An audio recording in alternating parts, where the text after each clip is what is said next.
ఎన్ని ఏళ్ళైనా తీయని జ్ఞాపకమే ఈ మానవ జీవన పయనంలో బాల్యం అద్భుతమే మన బాల్యం అద్భుతమే వీరి వీరి గుమ్మడి పండు వీరి పేరేమి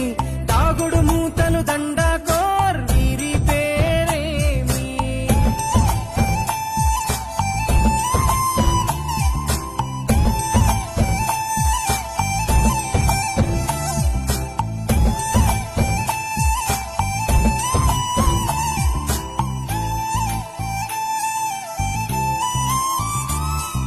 పంటలు పంచి దొంగను ఎంచి రేసాడాడితి మందరమే రేగడి మట్టిని ముద్దగా చేసి బొమ్మరిల్లే కట్టితిమే